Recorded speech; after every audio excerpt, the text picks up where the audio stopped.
valkoisten paikkoja esimerkiksi politiikassa. Tässä yhteydessä hän käytti esimerkkinä Michelle Obamaa ja korkeimman oikeuden tuomaria Ketanji Brown Jacksonia. Charlie Kirk ei ole missään kohtaa sanonut näin. Charlie Kirk on puhunut affirmative actionista. Ja niillä, ketkä ei tiedä mikä se on, niin se on se, että jos mä haen vaikka yliopistoon, niin mä listaan sinne mun rodun. Mä pistän siihen vaikka, että valkoinen. Ja sitten joku toinen henkilö laittaa, että musta.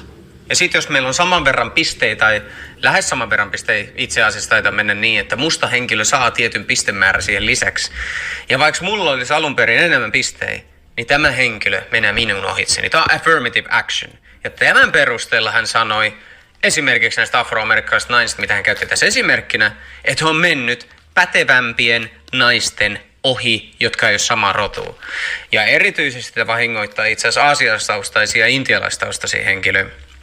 Aasialaistaustaiset ja intialaistaustaiset henkilöt on huomattavasti parempia kouluissa menestykseltään kuin vaikka valkoiset tai latinot ja erityisesti mustat. Hehän kärsii tästä affirmative actionista kaikista eniten.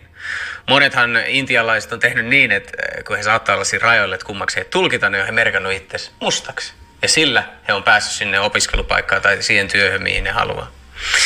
Siis tämä MTV-uutinen on pitkälti sitä jatkumoa, mitä muutenkin on, mitä meidän valtamedia tekee Charlie Kirkin suhteen, mitä he on tehnyt Magan suhteen, mitä he on tehnyt